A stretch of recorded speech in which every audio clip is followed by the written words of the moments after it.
Cosa Vostra. Donc, si on a un gros consommateur de produits sains, par exemple, on va indiquer l'économie moyenne en fonction de la taille du ménage. Ça, c'est le deuxième. On l'a sur la page du checkout. Donc, au moment où la personne finalise son panier, si elle n'a pas d'adhésion, elle va avoir un message qui lui indique si tu étais membre, tu aurais économisé 25 € sur cette commande.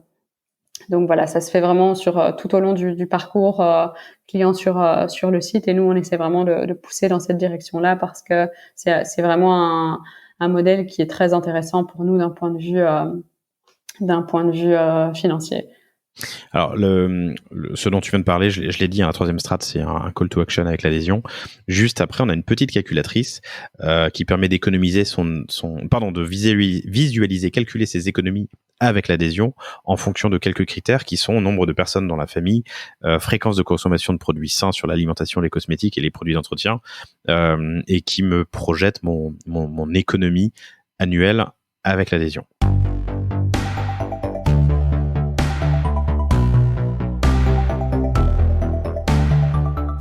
Bonjour, vous êtes sur le point d'écouter un nouvel épisode du Panier, le podcast e-commerce dans lequel on décortique les recettes gagnantes des acteurs du commerce en ligne. Mon objectif est de dénicher avec vous les meilleurs conseils et retours d'expérience pour se lancer et progresser dans la vente en ligne. Acquisition, parcours client, outils, plantage, réussite, apprentissage, on abordera ici tous les sujets sans tabou. Je suis Laurent Kretz, cofondateur de Cosa Vostra, agence de conseil tech et créative. Avec la meilleure équipe du monde en conception, créa, dev et contenu, j'accompagne des boîtes de toute taille dans leur stratégie digitale. Contactez-moi sur lepanier@cosavostra.com, sur LinkedIn ou sur notre site cosavostra.com. Bonne écoute.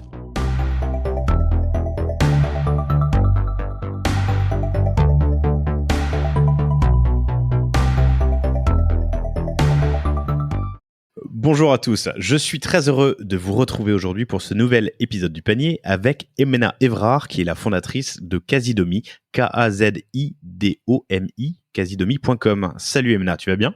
Je vais super bien, merci, et toi ? Très très bien. Un épisode qui est encore enregistré à distance, alors cette fois plus pour pas pour le Covid, mais pour des problèmes d'agenda, puisque tu es à Bruxelles et moi à Paris. En tout cas, le son est très bon et je te remercie d'avoir accepté cette invitation. Je suis très heureux de te recevoir. Casidomi, c'est un e-commerce de produits sains avec un modèle de pricing original qui est une adhésion qui donne accès à des réductions allant jusqu'à 50% et qui permet surtout de fédérer une communauté autour de votre offre. Tu as créé en 2016. Tu es seul d'ailleurs ou tu as un cofondateur ou des cofondateurs ? J'ai un cofondateur qui m'a rejoint 2 ans après le lancement, donc ça fait 2 ans qu'il est dans la société avec moi. Que tu as fait rentrer en cours de route.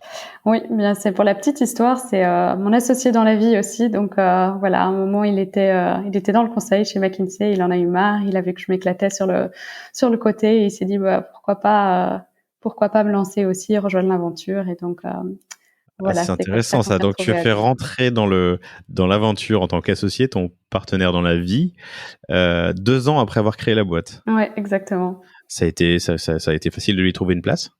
Oui, ça a été très facile. Il m'aidait, il me conseillait déjà un petit peu sur le côté.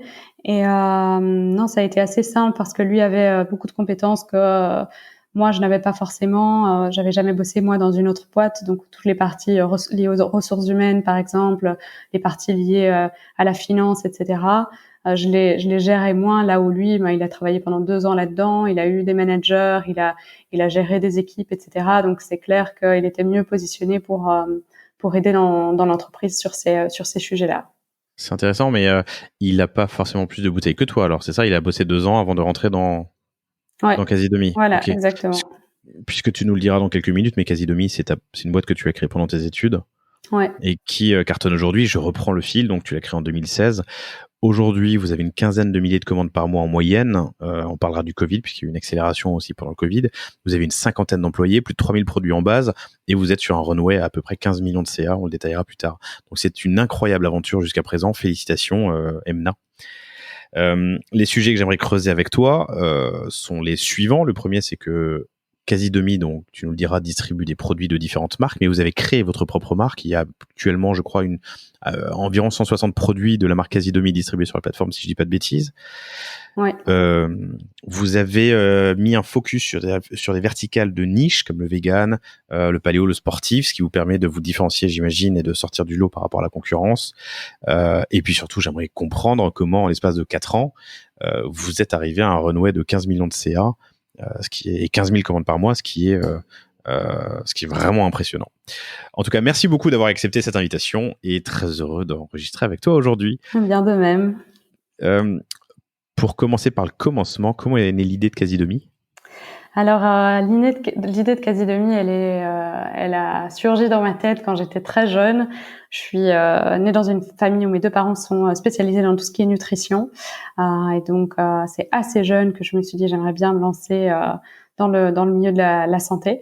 Mais à côté de ça, j'avais pas mal d'entrepreneurs dans ma famille, mon oncle, mes grands-parents, mes arrière-grands-parents, etc. Donc, mes deux dadas, c'était vraiment la nutrition et l'entrepreneuriat. Donc, j'ai démarré mes études dans une business school avec la ferme intention de lancer ma boîte à la sortie de mes études. Et donc, c'est comme ça. Dans quelle école ? À Solvay. C'est une business school à Bruxelles. Donc, Solvay Business School. Et donc, j'ai saisi l'opportunité d'avoir un peu plus de temps, en fait, sur mes 2 dernières années d'études, parce qu'il y avait notamment ma thèse de fin d'année que je devais rédiger pour commencer à travailler sur le business plan. Et donc, c'est comme ça qu'a été créée, en fait, la première version du site qui était bien moins complète. Il y avait 300 produits à l'époque versus 3500 aujourd'hui. Il n'y avait pas encore le modèle de l'adhésion. Mais donc voilà, l'idée de base, c'était vraiment, en fait, de rendre accessible à tout le monde les produits sains. Il y avait beaucoup de personnes dans mon entourage qui ne savaient pas quoi consommer, qui n'avaient pas eu la chance d'avoir des explications sur ce qui est un bon produit, ce qui est un mauvais produit, n'avaient jamais réussi à analyser par eux-mêmes des étiquettes, etc. Et donc, mon but, c'était vraiment de faire en sorte que les clients puissent fermer les yeux sur leurs achats en achetant des produits en toute confiance. Et c'est pour cela d'ailleurs qu'on a, pour sélectionner les produits sur Quasi-Demi, travaillé dès le départ avec des experts de la santé, en fait. Alors, dès le départ, pendant tes études, c'est ça ? Ouais, exactement. Donc, on a fait un premier travail avec des experts de la santé pour sélectionner les 300 premiers produits qui étaient disponibles à l'ouverture du site. Et puis petit à petit, forcément, avec le temps, ce catalogue s'est étendu jusqu'à aujourd'hui 3500 produits. 3500, j'ai dit 3000 en intro, donc 3500 produits. En pratique, ça veut dire quoi, trouver des experts pour sélectionner des produits ? Qu'est-ce que vous faites ? Et qui sont ces experts ? Alors, en fonction de la thématique, donc si ce sont des produits food, si ce sont des produits cosmétiques, si ce sont des produits d'entretien, eh bien, on va travailler avec des personnes qui vont être expertes en nutrition ou des personnes expertes en dermatologie. Et donc, avec ces personnes-là, on va établir, en fait, une liste de critères d'exclusion. Et donc aujourd'hui, quand on veut ajouter un produit sur Quasi-Demi, on va vérifier si aucun des critères d'exclusion ne se trouve dans la composition du produit. Si c'est le cas, eh bien, on sait qu'on refuse d'office le produit. Par contre, si c'est pas le cas, ce qu'on va faire, c'est quand même valider en fait la composition avec un de nos experts pour s'assurer que le produit soit bien 100% clean. Est-ce que tu utilises des outils comme Yuka pour faire ça ? Alors, je dis Yuka, je suis certain qu'il y en a d'autres, mais ouais.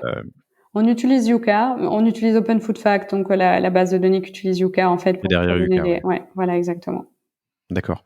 Et du coup, la V1 du site, vous étiez déjà sur PrestaShop, ce qui est votre plateforme actuelle ? Alors oui, on a directement été sur PrestaShop à l'époque. Moi, j'avais pas forcément beaucoup d'expertise. Je connaissais pas très bien toutes les plateformes à disposition. Donc il y avait PrestaShop qui est français, qui m'est apparu un petit peu comme la solution standard. J'avais des très bons échos et donc on s'est mis sur PrestaShop. Ça nous a le fait que c'était assez facile. Il y avait beaucoup de développeurs qui savaient développer sur PrestaShop. Eh bien, ça nous a permis très très rapidement d'avoir une plateforme établie avec les fonctionnalités dont on avait besoin. D'accord. Donc on y reviendra un peu plus tard sur la partie tech, mais je reviens à la genèse. Une belle vision à la base, un projet d'étude, des experts qui t'aident à sélectionner des produits, et vous arrivez avec 300 produits. Sur quelle verticale tu choisis ces produits ? Dans la V1 du site, lors de ton lancement ? Alors en fait, l'idée c'était vraiment de permettre aux gens de trouver un maximum de produits qu'ils sont habitués à acheter en supermarché chez nous, tout en leur permettant d'avoir accès en fait à des produits plus spécifiques qu'ils retrouvent pas forcément ailleurs et pour lesquels ils doivent notamment aller en boutique spécialisée, en parapharmacie, etc., pour compléter leurs courses. Et donc nous, le but, c'était par exemple qu'une personne intolérante au lactose puisse faire ses achats normalement sur Casidomi, en achetant ses produits de base, mais aussi en achetant des produits spécifiques sans lactose. Pareil pour la personne avec un régime vegan, etc. Donc l'idée, c'était vraiment de faire en sorte que toutes les personnes qui avaient des régimes spécifiques puissent s'y retrouver sur un site comme Casidomi, qui avait l'offre de base qui répond en fait aux besoins de la plupart des personnes, mais en chaque fois desservant en fait ces verticales. D'accord, mais donc alimentation.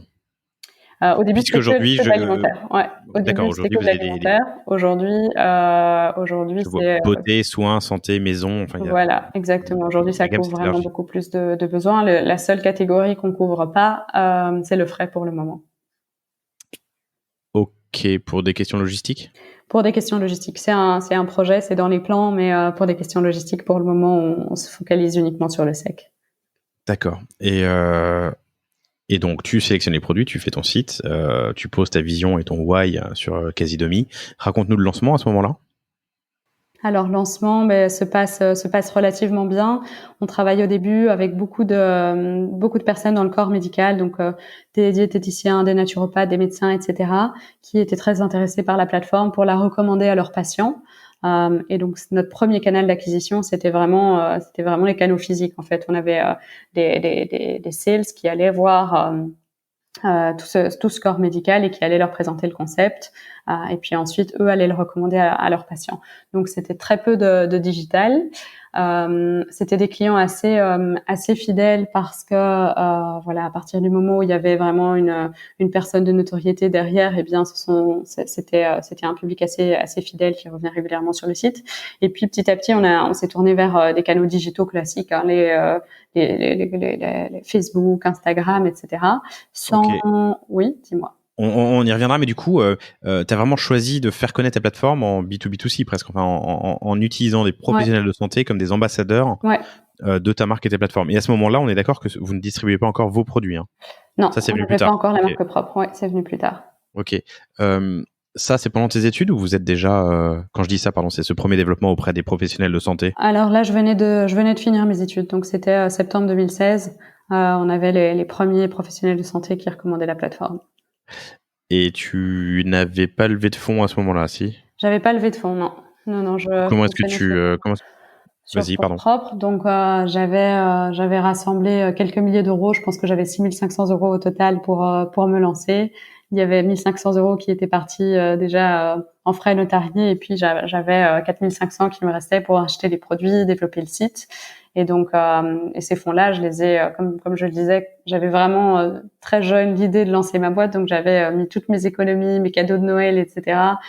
Déjà de côté. Et puis j'ai été frappée le jour où j'ai vraiment voulu lancer la société. J'ai été frappée à quelques portes de connaissances, d'amis, et j'ai réussi à réunir ce montant-là. Mais donc c'est un peu la preuve que pour lancer un site e-commerce aujourd'hui, il n'y a pas forcément besoin d'énormes quantités d'argent au départ. Non, surtout avec des plateformes comme PrestaShop Ouais. qui est la vôtre, Shopify dont on parle souvent sur le panier aussi, Ouais. qui permettent assez simplement, en utilisant des templates existants et des plugins ou des apps sur les marketplaces de lancer un e-commerce performant. Du coup, tu m'as dit que tu envoies des sales, convaincre, en tout cas, présenter la plateforme auprès de professionnels de santé. Ces sales sont rémunérés comment? Ils sont employés chez Casidomi, donc c'est vraiment, ils ont un salaire fixe. Alors, je suis désolé, j'ai du mal à comprendre, mais tu m'as dit que tu avais 6 500 euros pour lancer, Ouais, mais pour payer un salaire fixe auprès de tes vendeurs, de tes sales? ouais. Alors j'ai eu des subsides au début, des D'accord, ok. subventions, donc pour embaucher. J'avais une sales en fait au tout départ, donc j'ai eu une subvention pour embaucher cette personne qui la subvention m'a permis en fait ça me coûtait 300 euros par mois à l'époque, donc voilà avec C'est top. Hein. c'était top. Et puis j'avais les Oui, premières 300 euros. rentrées qui se Ok. faisaient. Donc Parce que la question que j'allais te poser, c'était, alors je ne savais pas qu'elle te coûtait que 300 euros cette personne à l'époque avec les aides que tu obtenais, mais j'aurais trouvé étonnant en 2016 entre faire de la communication et du sponsoring et de l'achat média qui t'apporte des revenus assez directs, en tout cas assez traçables, et de l'autre côté la possibilité d'avoir une sales qui va voir des professionnels de santé, qui fait la promotion de la plateforme en espérant que eux-mêmes en parlent à leurs j'allais dire clients mais patients. Le choix était pas évident. Ouais.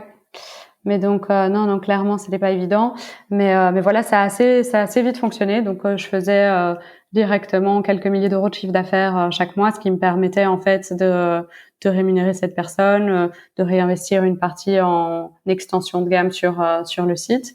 Et puis après quelques mois, je pense que le jour où Casidomi a dû faire 15 000 euros de chiffre d'affaires mensuel, et bien là j'ai vraiment voulu travailler sur la fidélisation client et avoir des clients plus fidèles d'une part, et en plus de ça sur le développement des canaux d'acquisition digitaux. Et donc Ok. c'est à ce moment-là qu'est venu le modèle de l'adhésion. L'adhésion, dont on parlera dans quelques minutes. Je reviens sur cette genèse là, les 300 produits que vous sélectionnez, tu as encore peu de volume avant de faire 15 000 euros par mois, et encore même à 15 000 euros de CA par mois, ça fait pas énormément de produits. Tu arrives à créer des partenariats. Comment est-ce que tu embarques les marques avec toi? Comment est-ce que tu modules ton offre? Oui, alors les marques en fait, elles sont en général elles ont envie de vendre leurs produits, donc créer un partenariat avec une marque, c'était pas compliqué au début. C'est vraiment moi qui ai fait la sélection et qui ai regardé un petit peu ce qui se faisait sur le marché, qui ai comparé avec énormément de boutiques, etc. Et qui ai décidé de voilà, telle marque m'intéresse pas, etc. Et donc j'ai contacté ces marques qui ont proposé les produits sur le site. C'est pas un marketplace, c'est de l'e-commerce, donc j'achetais vraiment à chaque fois des produits en quantité assez restreinte. Le gros avantage, c'était que je devais pas acheter des grosses quantités. Je pouvais acheter chaque produit. Je pense que le minimum c'était entre 3 et 6 exemplaires. Donc j'adaptais et les fournisseurs livraient assez rapidement.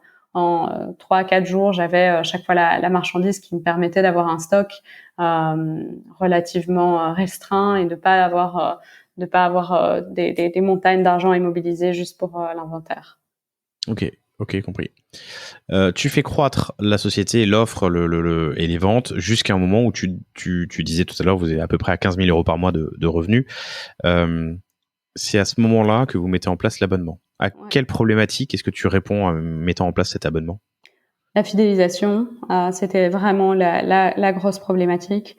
On avait des clients qui au début étaient des bons clients qui restaient, qui revenaient 2-3 fois, et puis après on n'entendait plus parler d'eux. Il fallait refaire de la publicité, refaire des newsletters pour les faire revenir, et parfois ils revenaient pas, etc. Donc on s'est vraiment penché sur le business model et on s'est dit comment est-ce qu'on peut, sans baisser les prix et devenir un discounter classique, comment est-ce qu'on peut réussir à avoir un atout par rapport aux autres plateformes ou par rapport aux autres magasins physiques et à retenir les clients. Et donc en mettant le système de l'adhésion en place, eh bien comme le client doit dépenser 80 euros pour avoir accès aux réductions, la dépense est telle que le client a envie de la rentabiliser.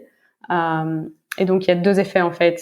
Il achète plus, donc les paniers d'achat ont augmenté, parce que à partir du moment où il y a des réductions chez Casidomi, on n'a plus envie d'aller acheter une partie de ses courses chez Casidomi et l'autre ailleurs. On a envie de concentrer un maximum ses achats chez Casidomi et d'acheter le moins possible ailleurs. Donc, grosse hausse des paniers d'achat. Et deuxième effet, ça a été clairement la rétention. On est passé de personnes qui achetaient une fois tous les 3 mois à des personnes qui achetaient tous les mois et qui revenaient sans qu'on ait besoin d'aller réinvestir en marketing pour les faire revenir, parce que tout simplement, ils avaient envie de rentabiliser leur abonnement et de faire des économies. Ok, donc j'ai noté augmentation de la fréquence, enfin concentration des achats et donc augmentation du panier moyen et augmentation de la fréquence d'achat. Ça, j'ai plus de mal à le visualiser. C'est-à-dire que les gens achètent plus, c'est le premier effet, tu dis les paniers augmentent, mais en plus ils achètent plus souvent. Ouais. Comment tu l'expliques? Parce que justement les gens veulent concentrer leurs achats chez nous et reviennent en fait là où si c'est un site classique, les gens reviennent pas nécessairement. Chez Casidomi, clairement, ils se sont dit je vais revenir systématiquement parce que j'ai mes réductions là et je les ai pas ailleurs. Donc ça a clairement eu un bon impact sur la fréquence d'achat. Ok, augmentation des paniers, augmentation de la fréquence. C'est le double effet qui se coule, c'est super.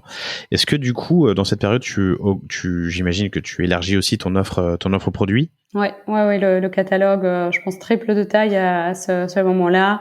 Je recrute quelques nouveaux profils, notamment pour m'aider sur le développement du catalogue, sur la partie achat et sur le marketing. Donc là vraiment, une fois l'abonnement mis en place, on se dit waouh, il y a quelque chose qui se passe. On a vraiment une super récurrence, on a des bons chiffres.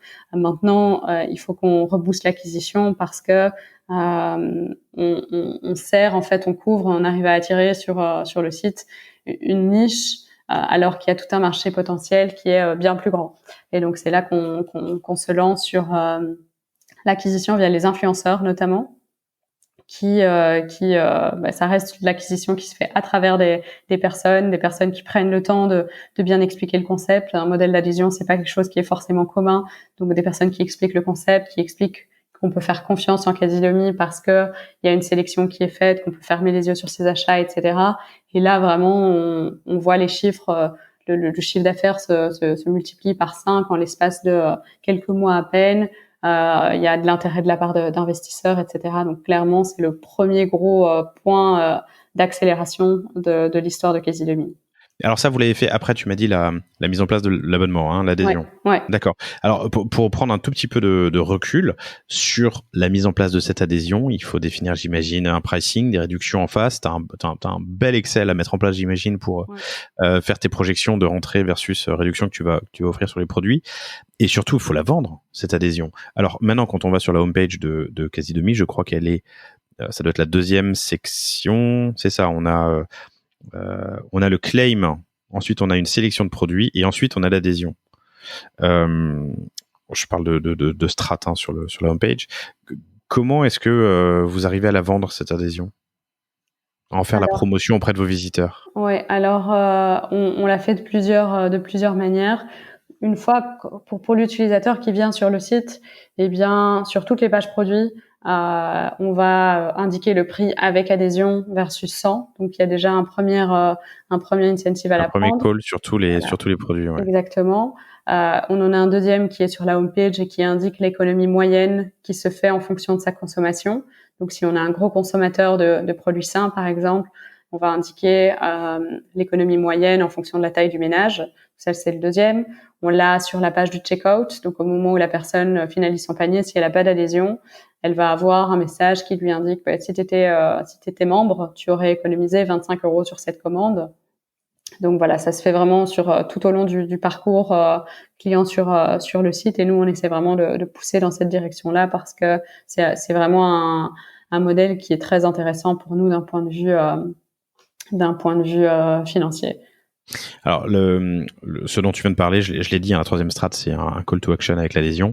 Juste après, on a une petite calculatrice qui permet d'économiser de visualiser, calculer ses économies avec l'adhésion en fonction de quelques critères qui sont nombre de personnes dans la famille, fréquence de consommation de produits sains sur l'alimentation, les cosmétiques et les produits d'entretien, et qui me projette mon économie annuelle avec l'adhésion. Ouais.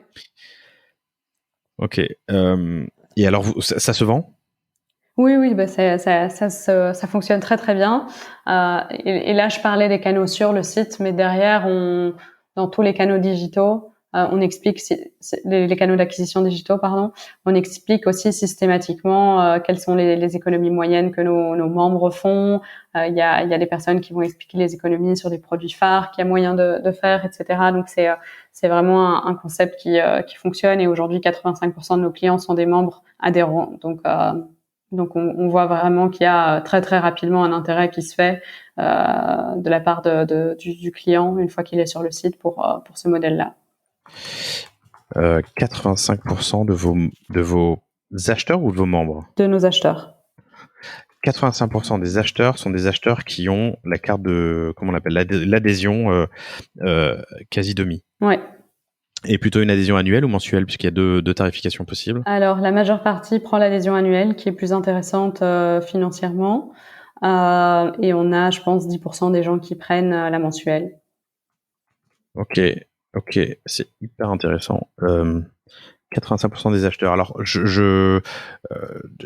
on y reviendra peut-être après, mais quel est le panier moyen actuellement? 85 euros.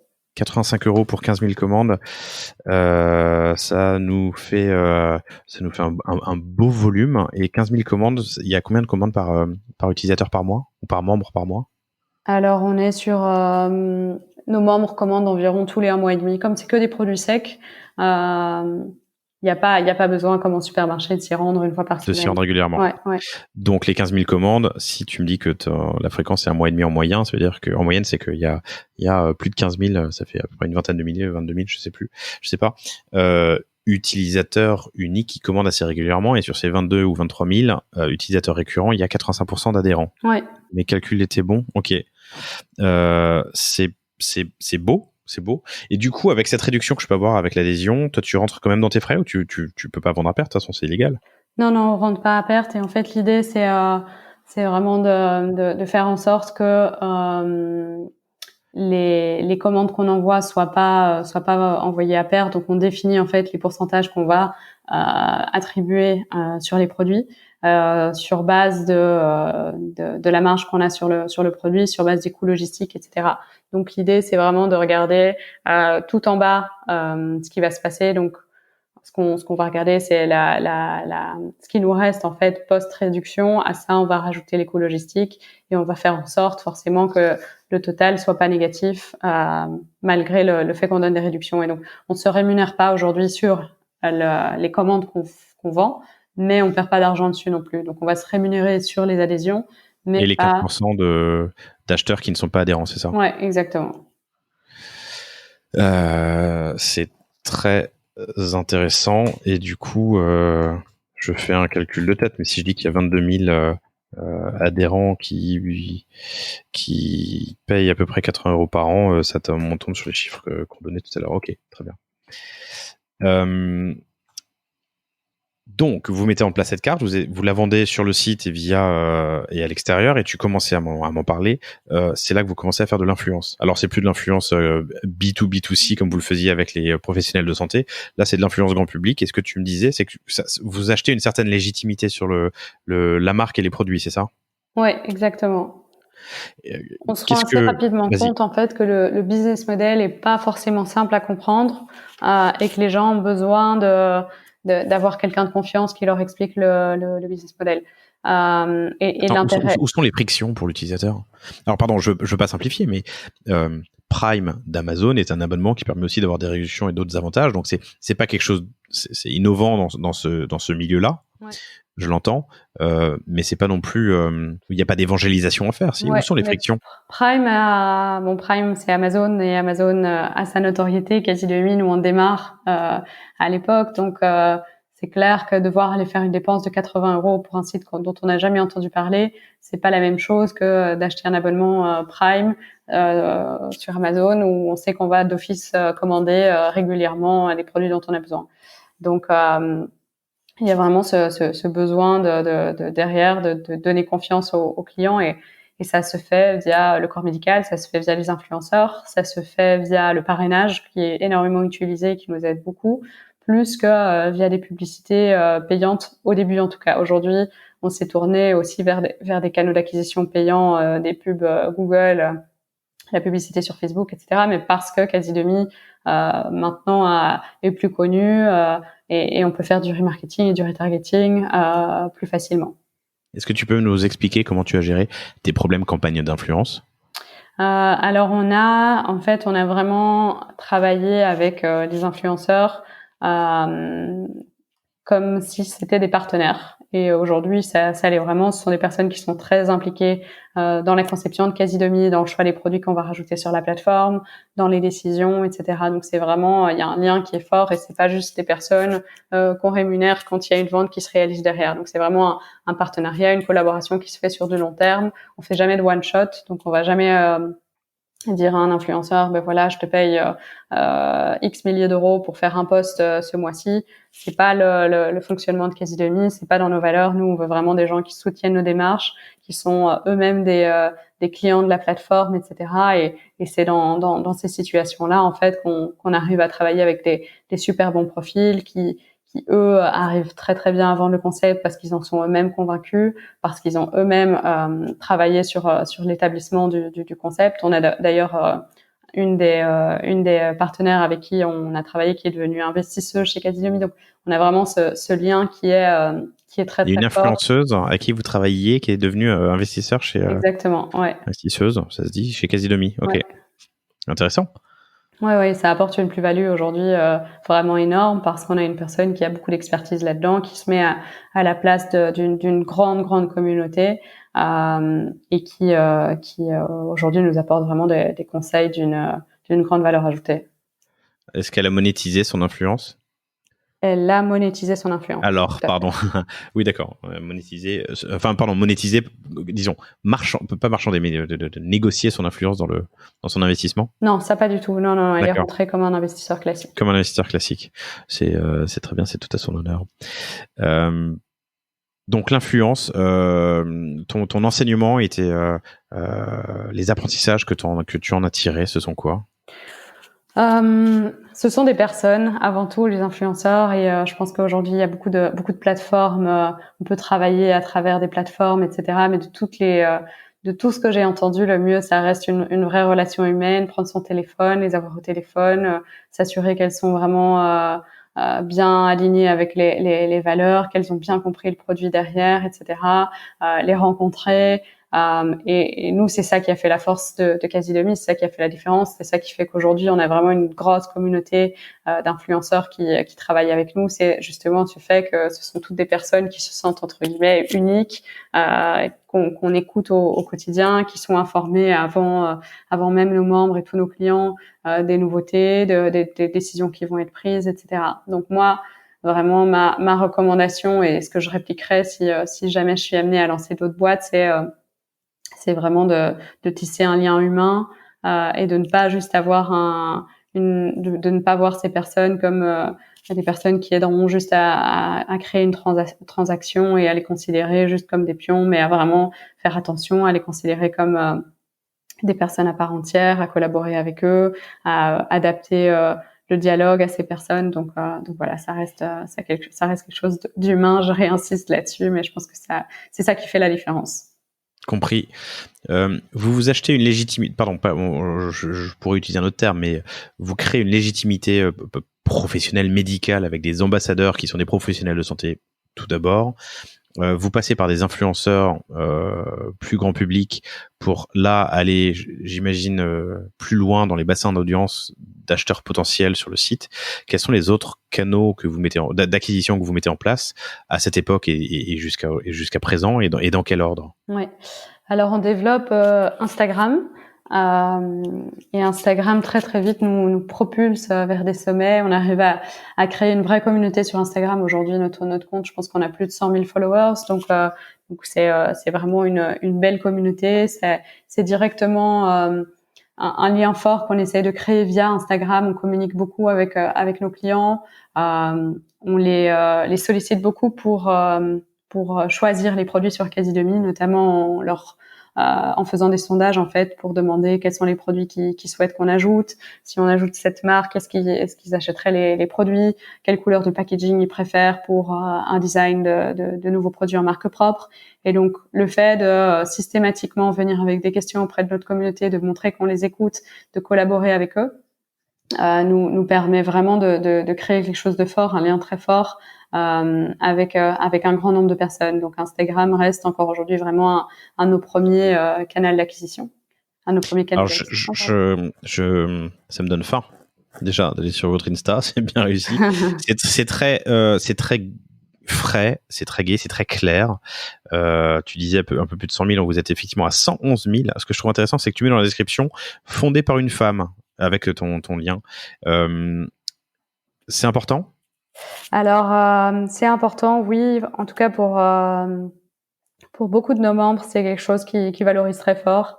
On voit d'ailleurs qu'il y a de plus en plus de mouvements féminins, etc. Donc, nous, la majeure partie de nos clients sont des femmes. Donc, forcément, ça sensibilise les femmes, le fait qu'ils soutiennent une entreprise qui est fondée par une femme. Ok, intéressant. Et ensuite, effectivement, des photos très léchées. Attends, je retourne. J'étais sur ton profil du coup. Très léché. Comment est-ce que vous travaillez là-dessus? Alors, on a directement Les guidelines, pardon, la charte édito ouais. et la charte graphique. On s'est directement dit qu'on voulait avoir du contenu ultra quali et prouver aux gens qu'on pouvait s'alimenter sainement, consommer des produits naturels, etc., en se faisant plaisir, en consommant gourmand, etc. Donc, on s'est vraiment dit il faut que ce soit canon.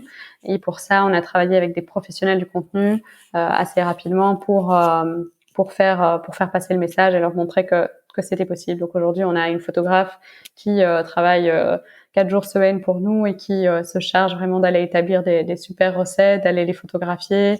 On a une designer qui va s'occuper aussi de réfléchir je dirais à toute la stratégie de contenu d'un point de vue design dans sa globalité. On a une autre personne qui est exclusivement responsable du contenu, que ce soit sur le blog, sur la partie recettes, sur la partie offre, etc. Et puis on a encore une dernière personne qui fait tout ce qui est community management et qui va s'assurer de répondre à chaque personne, qui va s'assurer que chaque photo, chaque vidéo ait une description qui donne envie, qui soit drôle, qui soit personnalisée. Donc il y a une grosse équipe aujourd'hui derrière tout ça. En interne, et tu as dit des externes aussi, hein, ce que tu as dit Alors oui, non, c'est ça. tout le monde est tous Tout ceux le monde est en que je interne. citais sont en interne, ouais. Ok, hyper intéressant. Ça représente combien de personnes? Ça représente 5-6 personnes, ouais. 5-6 personnes. Ça me rappelle un peu les comptes de NutriPure et de Respire, parce qu'il y a un mix produit, lifestyle, enfin lifestyle, non, expérience de vie, et des vidéos conseils, j'imagine, ou en tout cas explicatives. Ce que je trouve pas mal, c'est malin ça, vous avez fait des posts avec les fruits et légumes de saison. Ouais. C'est aussi, c'est bien, avec un design qui est sympa. Ok, très, très intéressant. Comment est-ce que tu l'utilises tu disais tout à l'heure que vous l'utilisiez aussi pour annoncer des produits, mais pour avoir des retours de la communauté. Je pense à un exemple sur un épisode que j'ai eu avec Merci Andy, qui était l'épisode numéro 37, si je dis pas de bêtises, c'est ça. Merci Andy a réussi à croire de manière organique à plus de 400 000 followers. Ils doivent en avoir plus maintenant sur Insta. Et du coup, dans les stories, ils utilisent les outils natifs d'Instagram pour faire des enquêtes, pour faire des votes, pour faire plein de choses, pour faire du développement produit ou en tout cas voilà. Et je trouve ça ultra intéressant. Comment est-ce que vous l'utilisez, Instagram? Mais on le fait exactement de la même manière. Donc, ça se fait principalement via des sondages sur Stories, dans lesquels on va poser des questions, on va montrer des images, on va demander quelle est l'image que vous préférez, on va montrer deux produits, demander quelle est la marque que vous préférez. Donc, ça se fait vraiment en collaboration sur Instagram. On le fait depuis peu également via un groupe Facebook, qui est le groupe de la Quasi Family, qui rassemble en fait les membres Quasi Demi. Quasi Family, c'est mignon. Ouais. C'est sympa, je veux dire, dans le jeu de mots. Mais ça se veut d'être familial en fait, un petit peu Ok. comme Quasiment. cette communauté qu'on a créée. Et donc sur ce groupe Facebook, on échange à nouveau énormément avec nos membres pour savoir quels sont les produits qu'il faut qu'on rajoute. On veut tendre la gamme par exemple de compléments alimentaires en marque propre. Quels sont les prochains compléments alimentaires qu'on doit développer parce que c'est ceux qui intéressent le plus nos membres. Donc voilà, ce sont deux canaux qui fonctionnent très très bien et via lesquels on peut faire des sondages assez facilement et avoir très rapidement beaucoup de réponses. Tant qu'on est sur Instagram, j'aimerais bien qu'on fasse une petite parenthèse, non pas une parenthèse, non même pas une parenthèse, qu'on passe au sujet TikTok. Je vois que vous l'utilisez également. Ouais. Et alors, comment? Alors on vient de commencer, c'est assez récent, je pense que c'est utilisé depuis quelques mois, depuis cet été. C'est encore difficile de savoir aujourd'hui si ça fonctionne vraiment vraiment bien, mais en tout cas, on repartage les vidéos TikTok aussi sur Instagram et via Instagram, on arrive vraiment à voir que ça a du succès. Il y a beaucoup de vues. Je pense qu'on a sur la dernière vidéo TikTok qui a été faite, j'ai entendu notre community manager dire avec fierté qu'elle était parvenue à quelques dizaines de milliers de vues. Pour une vidéo TikTok, c'était un beau premier succès. L'algo, ouais, alors vous l'entendrez bientôt. Hop, pardon, ben voilà, j'ai lancé TikTok, mais il y avait tout le son. Je suis assez impatient, je vais recevoir TikTok sur le podcast d'ici peu. On en discutait aussi, j'ai reçu Snap et Instagram aussi un peu l'année dernière d'ailleurs, c'était hyper intéressant, mais les usages sont assez différents. Est-ce que vous le voyez déjà, vous le sentez déjà? Je pense que c'est encore tôt aujourd'hui pour le dire. Ça permet d'aller toucher un public qui est plus jeune, Donc c'est aussi intéressant parce que ça nous permet d'aller cibler des tranches d'âge qu'on ne touchait pas encore jusqu'à maintenant. Mais je pense qu'il faut qu'on attende encore quelques mois, le temps que le réseau se développe davantage, qu'il y ait plus de marques, parce que il y a encore peu de marques en fait qui se sont développées sur TikTok. Et donc voilà, il faudra attendre un petit peu pour avoir plus de résultats. Je viens de lire un use case passionnant sur la Redoute Challenge, qui a lancé une OP sur TikTok et qui a fait 200 millions d'interactions hyper rapidement. C'est bluffant. C'est la même équipe du coup qui gère Instagram, TikTok? C'est la même équipe, ouais. D'accord. Est-ce qu'il y a d'autres réseaux sociaux sur lesquels vous êtes présent et que vous utilisez de manière efficace et fréquente? Alors, il y a Pinterest qu'on utilise beaucoup, notamment pour le partage des recettes. Pinterest, c'est un réseau social qui est un petit peu plus particulier parce que il faut avoir vraiment du très beau contenu, des belles images, etc. Et comme tu le disais tout à l'heure, il y a c'est bien léché, toutes les photos qu'on a, donc ça se partage assez bien et ça fonctionne assez bien sur Pinterest. Ok. En termes d'achat média, tu m'as dit que vous êtes lancé sur Facebook et sur AdWords. Avec quel type d'approche? Eh bien, on s'est lancé en se disant vraiment, voilà, on veut acquérir des clients via ces canaux-là aussi, toucher un public plus niche parce que via Instagram, Facebook, tu touches beaucoup, tu touches en fait la masse, mais t'arrives pas forcément à aller à toucher, par exemple, la personne qui a une intolérance ou la personne qui a un régime paléo ou un régime vegan, là où dès que tu commences à faire de la pub payante digitale, eh bien tu peux cibler de manière très granulaire, et donc tu peux très bien segmenter tes campagnes et dire bon ben voilà, maintenant je veux faire une publicité qui est axée pour les personnes véganes, et réussir vraiment à faire venir un public très niche sur ton site, et alors leur montrer des pages qui correspondent tout à fait à leurs besoins. Alors pour les incultes, qu'est-ce que c'est le régime paléo? Le régime paléo, c'est un régime, c'est l'abréviation de paléolithique. Donc Ouais. c'est un petit peu comment on s'alimentait à l'époque, avec beaucoup de légumes, peu de produits transformés. Donc ouais, voilà. Et pas de cuisson, si je dis pas de bêtises. Ouais, Peu de exactement. cuisson. Très peu de cuisson. Ok. Ouais. Ou alors Super cuisson intéressant. vraiment basse température. Euh, si tu ne veux en garder qu'un de ces canaux entre Instagram, TikTok, l'achat média Google et l'achat média Facebook. Alors je pense que je garderai Instagram. Pour la gestion de la communauté. Pour la gestion de la communauté, ce lien qu'on arrive vraiment à tisser. C'est important, surtout avec un business model comme le nôtre. Cette adhésion, c'est pas juste une carte qui donne des réductions et qui nous permet d'augmenter la fidélisation client. C'est vraiment quelque chose qui nous permet d'avoir une communauté forte, parce qu'on a des gens qui sont ultra engagés, des gens qui veulent revenir chez nous, qui ont envie de collaborer, de construire la plateforme. Et si on utilise juste des canaux d'acquisition payants, on n'arrive plus du tout à communiquer ailleurs que sur le site avec nos clients. Tu en as parlé à l'instant, mais tu parlais des régimes spéciaux comme le régime paléo par exemple. Ça, c'est aussi l'une des clés de votre développement, si je ne dis pas de bêtises, c'est d'avoir su s'adresser à des niches, à des bassins d'audience niche pour aller proposer votre offre à cette audience, non? Ouais. Ouais, donc c'est vraiment ce qu'on veut faire, et on veut pousser très fort la personnalisation, et permettre en fait à terme on le fait déjà un petit peu aujourd'hui, mais à terme de servir toutes ces verticales de la manière la plus adaptée possible. Et donc une personne qui aurait un régime paléo mais en même temps une intolérance au lactose par exemple, aurait la possibilité très facilement de n'avoir accès sur le site qu'à des produits qui répondent à son profil. Et pareil pour une personne qui est végane et qui doit manger les produits par contre qui sont riches en fer parce qu'elle a une carence en fer. Donc l'idée, c'est vraiment d'aller de plus en plus loin pour proposer aux clients des produits qui sont 100% adaptés en fait à leur santé et à leur profil. Compris. Est-ce que vous faites de la pub offline?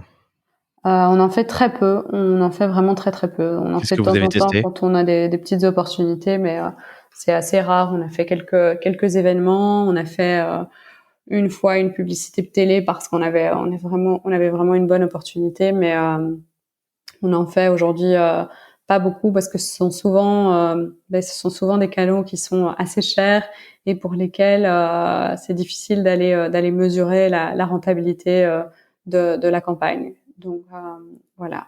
On continue à sauter sur les opportunités quand on en a des bonnes, mais c'est pas là-dedans qu'on investit aujourd'hui beaucoup de temps. Ok, compris. Quand vous lancez l'adhésion, tu m'as dit que vous étiez à une quinzaine de milliers d'euros de CA par mois. Si je prends un panier moyen à 85, ça fait 150, 170 commandes. Vous êtes aujourd'hui à 100 fois plus. Vous êtes à 15 000 commandes par mois. Qu'est-ce qui a le plus participé à la croissance de Quasi-Demi sur ces différents canaux qu'on a évoqués à l'instant? C'est Instagram. De nouveau, je reviens avec Instagram et c'est pour ça aussi. Non, mais c'est intéressant, c'est pour ça qu'on pose la question. Je garderai, mais c'est vraiment celui qui nous a permis de toucher le plus grand nombre. C'est aussi la plupart des influenceurs avec lesquels on travaillait étaient sur Instagram, donc c'est aussi ça qui nous a vraiment permis de créer une grosse communauté et d'entraîner beaucoup de gens en fait avec nous sur le compte. Et les points clés pour créer cette communauté, si tu devais en retenir 2 ou 3? Alors, je pense que le premier, c'est l'engagement. C'est important d'avoir une communauté qui est engagée. Sinon, il n'y a pas de communauté. Si on a un compte avec beaucoup de personnes, mais pour lesquelles on a peu de réponses, peu de personnes qui communiquent, etc., ça sert pas à grand chose. Le deuxième, c'est de notre côté, eh bien, il faut être très répondant. Donc, il faut avoir des community managers qui sont là pour répondre. Ça prend du temps. C'est pas pour rien que nous, on a une équipe aussi grande juste pour cette partie communication. C'est parce que chaque personne aujourd'hui qui envoie un message sur le compte Instagram va avoir une réponse rapide. Chaque personne qui poste un commentaire va avoir une réponse rapide. Chaque personne qui identifie Quasi-Demi sur une story ou sur une photo va avoir un message. Donc voilà, si on veut créer une communauté, il faut montrer qu'on traite chaque personne de manière individuelle. Et qu'on en prend soin. Ok. Très intéressant, je te remercie. Au cours de ce développement, vous avez créé votre propre marque, Quasi-Demi, du coup, pour un ensemble de produits qui sont sur toutes les verticales, d'ailleurs. Ouais. Ok. Tu peux m'expliquer pourquoi vous avez fait ça et comment est-ce que vous avez procédé? Alors, comment on a fait ça? Bon, déjà, peut-être comment on l'a fait. Pourquoi, ouais, on l'a fait. Eh bien, on s'est rendu compte qu'il y avait énormément d'intermédiaires dans la chaîne de valeur. Donc, pour commercialiser un produit, il fallait passer par très souvent des grossistes. Les grossistes passent eux-mêmes par des fournisseurs. Les fournisseurs passent eux-mêmes par des producteurs. Et donc, voilà, au final, c'est chaque fois des acteurs qui ajoutent peu de valeur, mais qui prennent chaque fois une commission.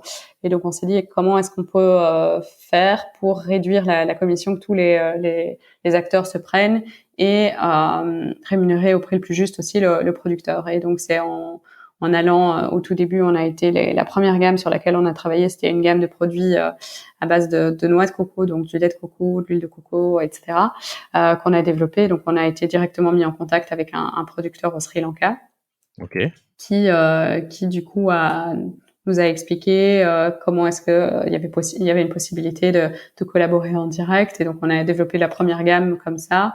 Ça nous a permis de gagner beaucoup en termes de marge et du coup de proposer non seulement des prix plus intéressants aux clients, mais aussi nous de conserver une marge suffisante pour ne pas perdre d'argent en fait sur les produits. Ça a super bien fonctionné. Le fait d'avoir une communauté forte, d'avoir une communauté vraiment qui avait confiance en Quasi-Demi, avec laquelle on a créé cette marque parce qu'ils ont eu leur mot à dire sur le choix des couleurs de packaging, sur le produit, etc. Eh bien, ça nous a directement ramené à des très très hauts niveaux de vente, des niveaux de vente qui étaient bien plus élevés que ce qu'on avait pour des produits équivalents au préalable. Et donc, ça nous a conforté dans l'idée que, voilà, il fallait qu'on réplique ça. Et donc, on a développé par la suite une gamme de pâtes, une gamme de sauces tomates. On a été après du côté des produits non alimentaires. Donc, on a développé une gamme de compléments alimentaires, une gamme de cosmétiques. Et aujourd'hui, je pense qu'il y a une bonne dizaine de gammes en food et pas mal de nouveaux projets qui vont arriver. Donc je l'ai dit, 160, un peu plus 160 produits sur les 3000 que vous avez en base. 3005, ça fait 5% de produits qui vous appartiennent. L'objectif est de faire croître ce ratio? L'objectif, c'est de faire croître ça. Alors, Aujourd'hui, la ouais. marque propre, c'est 20% des ventes. Donc, on voit que malgré 5% des produits 5, représentent 20% des ventes. exactement. Donc, on voit que c'est une gamme qui a énormément de succès. Ce qu'on veut, c'est pousser ce pourcentage un peu plus haut, mais on veut conserver en fait la variété sur le site. Et il y a beaucoup de produits pour lesquels ça ne fait pas sens d'aller les développer en marque Développer propre vos propres, parce que ouais. ce sont des produits trop spécifiques pour lesquels il faut vraiment une expertise, pour lesquels parfois le client est attaché à une marque. Parfois, ce sont des produits qu'on ne vend pas en quantité suffisante. Et donc, notre ambition, c'est pas du tout d'aller créer un catalogue 100% quasi-demi. Bien au contraire, on veut conserver la variété et développer des produits quasi-demi pour les produits en fait sur lesquels il y a du volume, sur lesquels il y a peu d'expertise en termes de développement derrière et qui sont plus des commodities, donc des produits en fait assez standards. Je nommais les pâtes, les sauces tomates, les pestos, etc. Ce sont tous des produits en fait pour lesquels la personne est assez peu sensible entre la marque A et la marque B. Elle veut juste un produit de qualité et quasi demi garantit cette qualité. C'est ça aussi qui nous permet en fait de très très rapidement faire passer les produits sur les ventes sur nos produits plutôt que ceux des autres marques. Par contre, ce qu'on va conserver comme type de marque, eh bien, ce sont des marques qui font des produits avec une vraie valeur ajoutée, toutes les marques innovantes, toutes les marques qui font des produits qui sont très techniques, sur lesquels la composition va nécessiter vraiment plus d'expertise. Donc voilà. Je comprends. Est-ce que du coup, les marques partenaires, comment est-ce qu'elles l'accueillent, comment est-ce qu'elles ont accueilli la marque Quasi-Demi? Parce que mine Ouais. de rien, vous allez leur bouffer des ventes. Ouais, alors assez bien. Et dans la plupart des cas, en fait, on développe des produits qu'on achetait chez des grossistes. Donc, il y a peu de fournisseurs en fait qui vont vendre directement eux-mêmes des sauces Ok. tomates ou qui vont vendre eux-mêmes directement des pâtes. En général, tous ces produits standards s'achètent auprès de grossistes et les grossistes ils ont une telle variété en fait de produits qu'ils mettent à disposition des retailers que si quasi demi du jour au lendemain supprime deux sauces tomates des achats, c'est pas ça qui va vraiment faire la différence. Ça va pas les coller, quoi. Ouais, Ok. voilà, exactement. 5% des produits représentent 20% des ventes sur lesquelles vous maîtrisez toute la chaîne de valeur, en tout cas une grande partie de la chaîne de valeur. Je trouve ça très intéressant. Si tu prends un peu de recul et de hauteur, quel conseil est-ce que tu te donnerais? Vous avez lancé il y a combien de temps la marque? On a lancé la marque, ça doit faire 2 ans et demi, ouais. Bon, si tu prends un peu de hauteur et de recul, quel conseil tu te donnerais il y a 2 ans et demi pour aller plus vite sur la création de ta marque? Alors honnêtement, Bonne peu de question, ça. conseils. Je vais pas être très modeste sur ce coup-là parce qu'on a été plutôt bon. On a vraiment bien sélectionné. Il y a aucune gamme qui a pas performé. Donc toutes les gammes qu'on a développées, ça a été des grands succès. Il y a vraiment une nette amélioration des ventes. Ce sont des gammes pour lesquelles aujourd'hui on a une super récurrence d'achat. Donc on voit que les gens apprécient aussi très bien la gamme. Je pense qu'on a été dans le bon ordre aussi en analysant systématiquement les produits qui faisaient sens, en analysant les ventes qu'on avait déjà pour des produits existants.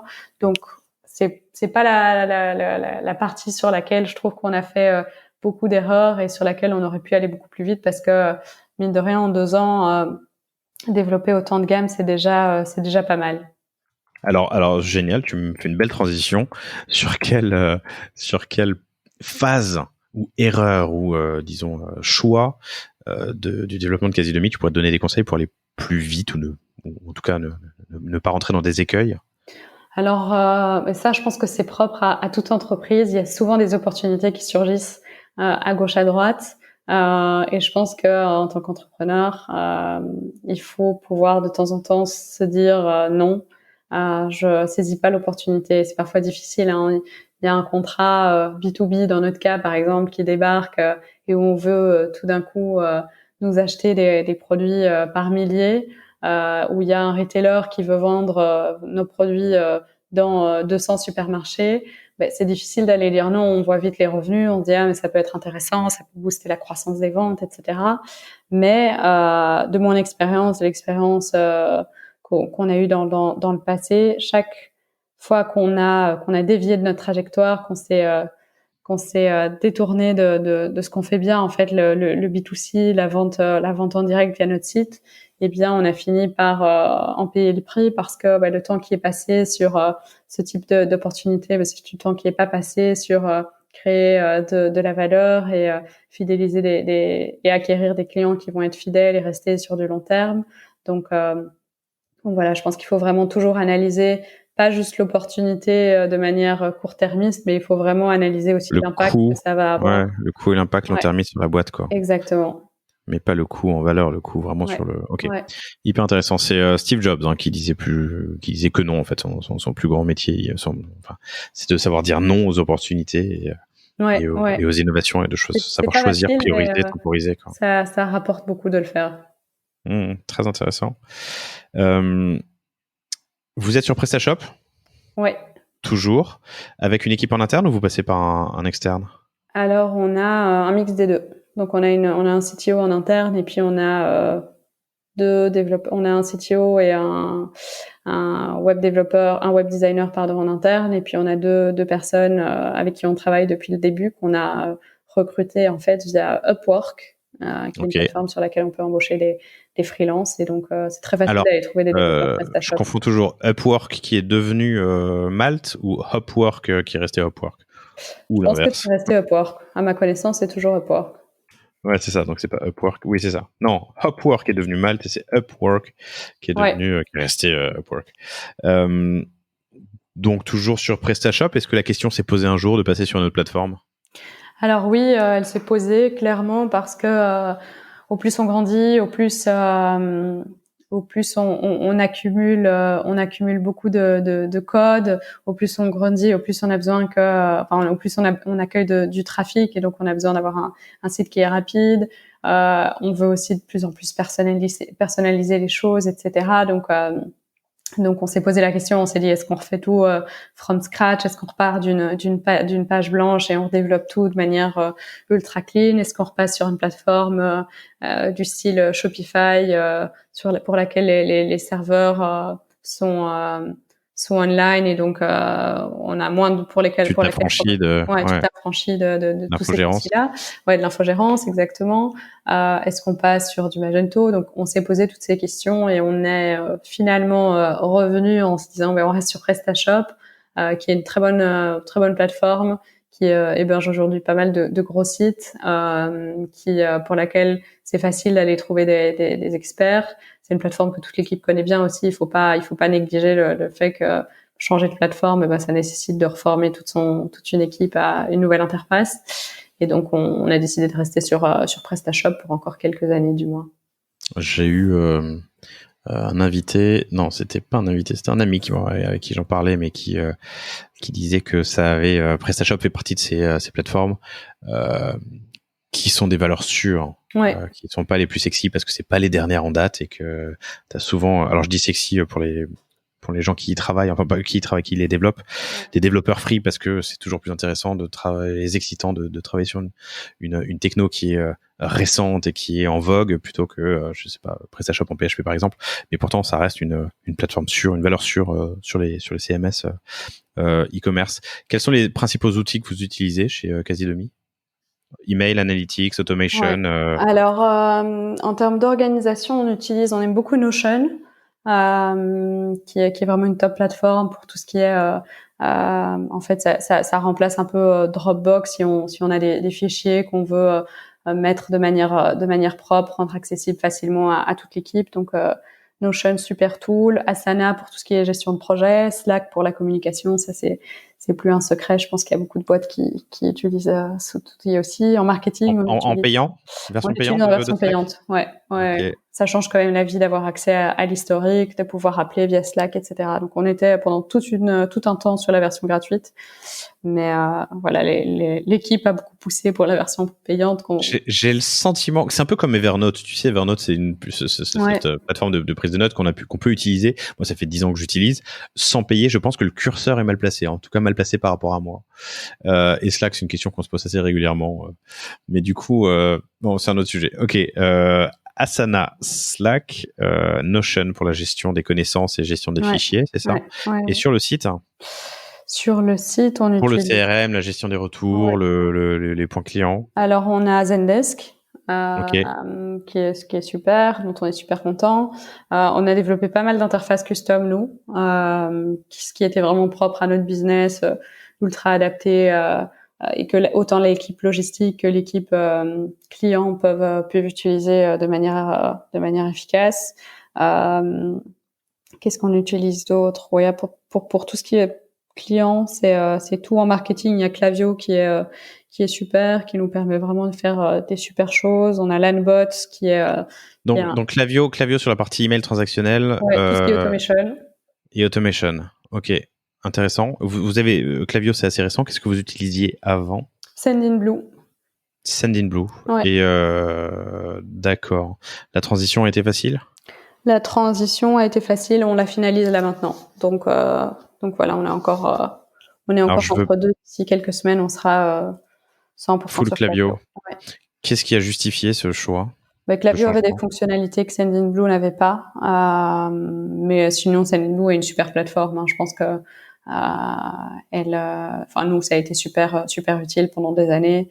Et aujourd'hui, on veut quelque chose de plus performant, donc c'est pour ça qu'on se tourne vers Klaviyo. Ok. Alors je ne te contredis pas, mais je suis pas forcément d'accord.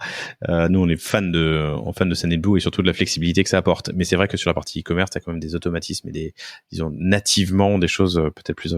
Ouais, on a pas mal orienté comparé e-commerce. et on s'est finalement dit que Klaviyo était la meilleure option pour notre business. Après, je recommande vraiment à la plupart des gens de d'abord regarder Sendinblue, qui a beaucoup de fonctionnalités et qui en plus de ça est hyper abordable d'un point de vue tarifaire. J'allais le dire, c'est moins cher quand même que beaucoup d'autres. Ok, hyper intéressant. Est-ce que alors, on a parlé de la création de la marque, on a parlé des verticales de niche, on a parlé de votre croissance pour passer de 150 commandes par mois à 170 commandes par mois à 15 000 actuellement. Pour finir, j'aimerais prendre un peu de hauteur et regarder devant. Alors déjà, félicitations parce que c'est un super parcours. Je sais pas, j'imagine que tu as 27, 28 ans? Ouais, 27. 27. C'est assez incroyable. T'as dû apprendre plein de choses, t'as dû en découvrir d'autres. Assez intéressant d'ailleurs, on n'en a pas parlé, mais d'avoir inclus ton partenaire dans la vie comme partenaire dans la boîte, ça se passe bien? Ouais, super bien. Vraiment, Vous arrivez à couper le soir? Ça fait partie de notre vie. Après, on décide où il y en a certains qui préfèrent décider de couper, de changer complètement de sujet. Nous, ça fait partie de notre vie, donc on se prive pas d'en discuter quand ça nous passe par la tête. Mais après, on a pas mal d'autres sujets aussi. Mais donc, c'est pas du tout un poids et c'est plutôt quelque chose qu'on vit très bien, même mieux que quand il travaillait dans une autre boîte où parfois on s'efforce, mais on connaît tout ça, on s'efforce d'écouter, d'essayer de comprendre les projets, les missions, etc. Mais au final, c'est pas forcément ce qui nous intéresse le plus. Mais donc non, ça se passe très très bien. Je continue la parenthèse. Quel est donc c'était un jeune chez McKinsey aussi, puisqu'il y a passé 2 ans, c'est ça? Ouais. Qu'est-ce que ça lui a apporté? Que ça a apporté à Casidomi? Qu'est-ce que Casidomi a gagné de prendre un associé qui avait 2 ans de McKinsey derrière lui? Ouais, mais je pense beaucoup de structure, le côté exigeant. Donc parfois en start-up, on est un petit peu à être sur tous les fronts, à faire tout 80-20. Donc vraiment à essayer il y a rien qui est parfait, complètement poussé niveau détail, etc. Et donc lui est venu vraiment avec un degré d'exigence assez élevé, beaucoup de structure, cet aspect stratégique et vision qui me manquait probablement un petit peu au début. L'aspect humain, gestion des personnes, toutes les parties RH, en fait, moi, c'était quand lui est arrivé, c'était quasi inexistant. Il n'y avait pas forcément d'évaluation formelle des employés, de programme de formation. Il n'y avait pas il y avait pas toutes ces choses. Et donc, depuis, on a mis vraiment en place plein d'outils, plein de choses. Et ça a été super utile pour l'entreprise. Et je pense qu'il est aussi arrivé à un bon stade où on est passé, en fait, du chouette projet start-up, etc., plus une scale-up qui nécessitait à ce moment-là de recruter des profils plus expérimentés, de se professionnaliser, etc. Donc ça a été vraiment vraiment utile d'avoir une personne avec de l'expérience en plus. T'as fait un boom de maturité avec dans la boîte et ok, je trouve ça intéressant. Alors je referme cette parenthèse pour revenir à ma question initiale qui nous permettra de clore cet entretien passionnant. qu'est-ce que tu vas apprendre sur les 12 prochains mois? Où est-ce que tu te trouves mauvaise et tu te dis je peux devenir meilleur Je pense que en e-commerce? Ouais, en e-commerce, je pense que bon déjà l'e-commerce c'est quelque chose. On se forme en permanence.